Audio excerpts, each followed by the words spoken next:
কারো ইমামতি করার কোনো সুযোগ নাই। টাইম হয়ে গেছে, সবাই অপেক্ষা আছে। রহমতের নবী প্রচন্ড অসুস্থ। নবীজি এখনো কেন আসেন না? রহমতের নবী আম্মা জান আয়েশাকে বললেন, আয়েশা, আমার কেমন যেন অবস্থা, আমি উঠে গিয়ে যে নামাজে দাঁড়াবো সেই শক্তি পাইতেছি না। আবু বকরকে আমার জায়গায় দাঁড়া ইমামতি করতে বলো। খবরটা যখন চলে গেল, আবু বকর সিদ্দিক রাদিয়াল্লাহু আনহু কান্না করতেছেন। রহমতের নবীর স্থানে দাঁড়াইয়া ইমামতি করার সাহস আমি আবু বকরের নাই। আর নবী কেন আমাকে বলতেছেন? রহমতের নবী কি ইশারা দিতেছেন জানি না। আবু বকরের অন্তরে আগুন জ্বলে উঠছে, বিরহের বেদনা, কান্না শুরু হয়ে গেল। বারবার বলার পরে রহমতের নবীর ইশারা পাইয়া শেষ পর্যায়ে আবু বকর ইমামতির মুসাল্লায় দাঁড়ায় গেল। আবু বকর যখন তাকবীর দিয়া তেলাওয়াত শুরু করেছেন, রহমতের নবী আর বরদাস্ত করতে পারলেন না। আমার হুঁশ থাকতে কি আমার নামাজ জামাত ছুটে যাবে? এটা হতেই পারে না। রহমতের নবী বললেন, আমাকে জামাতের মধ্যে শামিল করে দাও। সাহাবাদের কাঁধের উপরে ভর করে রহমতের নবী আঙ্গুলের মাথায়, পায়ের আঙ্গুলের মাথায় ভর দিয়ে কষ্ট করে করে নবী নামাজের মুসাল্লায় গিয়া হাজির হলেন। আবু বকর অনুভব করতে পেরে সাথে সাথে পেছনে চলে আসছে, রহমতের নবীকে ইমামতির মুসাল্লায় দিয়া দিলেন। আবু বকর কান্না করেন, ইয়া রাসূলুল্লাহ, রহমতের নবীর সামনে জমিনে কারো ইমামতি করার অনুমতি নাই। রহমতের নবী নামাজের মুসাল্লায় চলে গেলেন, ইমামতির মুসাল্লায়। এত কষ্ট, এত অসুস্থ, তারপরও রহমতের নবী জামাত থেকে আলাদা হন নাই, নামাজ আদায় করেন নাই। এজন্যই আল্লাহ পাক কোরআনের শুরুতে মুত্তাকিনদের পরিচয় দিয়া বলেন, মুত্তাকি তাদেরকেই মনে করবা যারা 5 বেলার নামাজ কায়েম করবে, সময়ের মধ্যে নামাজ কায়েম করবে, জীবনের হুঁশ থাকতেও নামাজ ছেড়ে দিতে পারবে না। কারণ নামাজ একটা ঈমানের পরে এমন গুরুত্বপূর্ণ ইবাদত, এমন একটা নিশানা ইসলামের জন্য। এটা দেখে কত বিধর্মী পর্যন্ত কালেমাওয়ালা হয়ে গেল। একটা গরিবের সন্তান ইমামতির মুসাল্লায় দাঁড়ায় নামাজ আদায় করে, পেছনে কত কোটিপতিরা দাঁড়ায়, কত ক্ষমতাওয়ালারা দাঁড়ায়। ওই গরিব সন্তান যখন হাত বাঁধে, পেছনের লোকেরাও হাত বাঁধে। একটা বাচ্চার ইশারায়, এক গরিবের ইশারায় পুরা মাঠের মানুষ, মসজিদের মানুষ রুকু দেয়, সিজদা দেয়, কোনো আওয়াজ নাই, কোনো নিয়ন্ত্রণের কোনো প্রয়োজন হয় না। এত সুন্দর সিস্টেম ইসলামে দেখে বহু বিধর্মী কালেমা পড়ে মুসলমান হয়ে গেল। এত সুন্দর সিস্টেম, এক গরিব, ওর বাড়ি কেউ জানে না, কেমন লেখাপড়া করেছে জানে না, ও নামাজের ইমামতির মুসাল্লায় দাঁড়াইয়া যখন রুকুতে যায়, হাজার হাজার মানুষ তার সাথে রুকুতে চলে যায়। সেজদায় যখন যায়, হাজারো লাখো মানুষ তখন সেজদায় চলে যায়। এই নামাজ এমন এক গুরুত্বপূর্ণ ইবাদতের অংশ। এই নামাজ যার যত সুন্দর, জীবনের সব আমল আখলাক লেনদেন তত সুন্দর। রহমতের নবী বলেন, মুমিন আর বেঈমানের মধ্যে ব্যবধান হলো নামাজ। মুত্তাকিনদের পরিচয় নামাজ।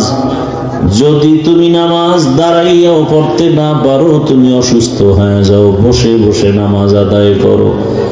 যদি বান্দা তুমি বসে নামাজ আদায় করতে না পারো, অসুস্থ, তুমি বান্দা শুইয়া হলেও নামাজ আদায় করো ইশারায়। নামাজ বন্ধ করার সুযোগ নাই, কারণ নামাজ হলো মানুষের জীবনের বড় ইবাদতের অংশ। কারণ মানুষের শরীরের মধ্যে 4 আঙ্গুলের কপালটা হলো বড় দামি একটা জায়গা। যখন বান্দা সিজদায় গিয়ে কপালটা ঠেকায় দেয়, নবীজি বলেন আল্লাহ পাক তার কুদরতি কদম ওই নামাজির কপালের নিচে দিয়ে দেয়। আল্লাহ পাক রব্বুল আলামিন বলেন, বান্দা যখন সম্মানের কপাল মাটিতে ঠেকায় দেয়, আমি আল্লাহ তার জীবনের সব গুনাহগুলো মাফ করে দেই। নামাজ কায়েম করবেন, সময় মতো নামাজ আদায় করার অর্থ কায়েম করা। জামাতের সাথে নামাজ আদায় করার অর্থ কায়েম করা। আল্লাহর ভয় নিয়ে নামাজ আদায় করার অর্থ হলো নামাজ কায়েম করা। 5 ওয়াক্ত নামাজ আদায় করবেন, 1 ওয়াক্ত নামাজ ছেড়ে দেওয়ার কোনো সুযোগ নাই। আর এই নামাজ আমরা পড়ি না, অনেকেই হয়তো কষ্ট বোঝা মনে হয়, অথচ নামাজ পড়লেই দেখবেন কোনো কষ্ট নাই, বরং আরো ভালো লাগে। নামাজ আপনার রিজিকের বরকত বাড়ায় দিবে, নামাজ সংসারে বরকত বাড়ায় দেয়, নামাজ আপনার অন্তরে প্রশান্তি বাড়ায় দেয়। নামাজ হলো সব মুসিবত থেকে হেফাজতের চাবি। আল্লাহ তাআলা বলেন, ইয়া আইয়ুহাল্লাযীনা আমানুস্তাঈনু বিস-সাবরি ওয়াস-সালাহ ইন্নাল্লাহা মা'আস-সাবিরিন।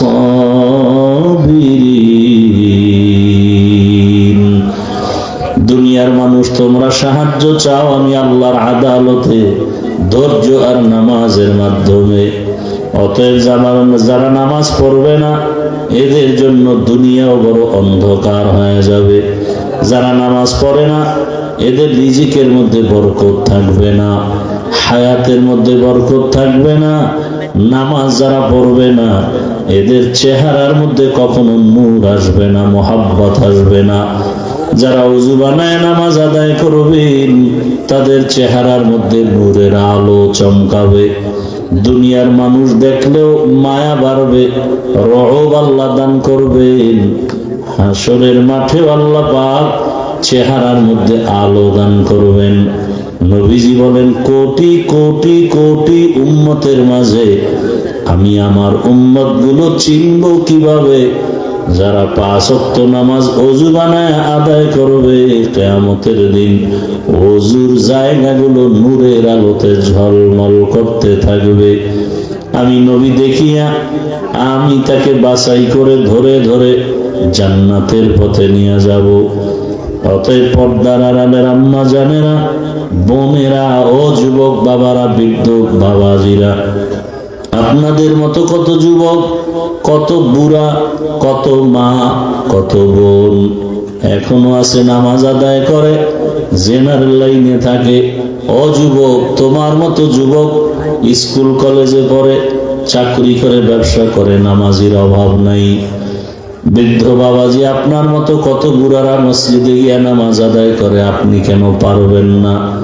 পর্দার আড়ালের মা বোনেরা, আপনার মতো কত মা কত বোন এখনো পর্দা করে, নামাজ পড়ে, স্বামীর মাল হেফাজত করে, আপনারা কেন পারবেন না? আল্লাহর কাছে তওবা করেন। জীবনে যত নামাজ ছেড়ে দিলাম, এগুলোর থেকে তওবা করে নিব, আর নামাজ ছাড়ব না, নবীজির তরিকা মেনে চলবো। ও যুবক, আল্লাহর কাছে তওবা করো, চাকরি করো, ব্যবসা করো, নামাজ আর ছাড়বা না।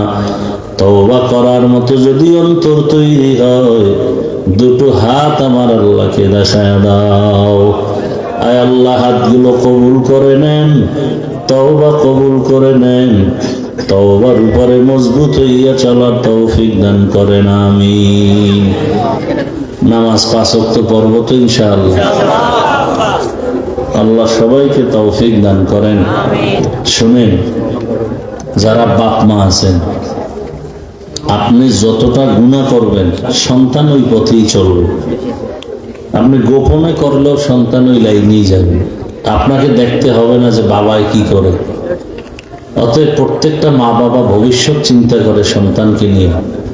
শুধু দুনিয়ার লাইনে কেন, আদর্শের লাইনেও চিন্তা করেন যে আপনার আদর্শ খারাপ হলে সন্তানেরটাও খারাপ হবে। আল্লাহ পাক প্রত্যেক মা বাবাকে আদর্শ মা বাবা হওয়ার তৌফিক দান করেন।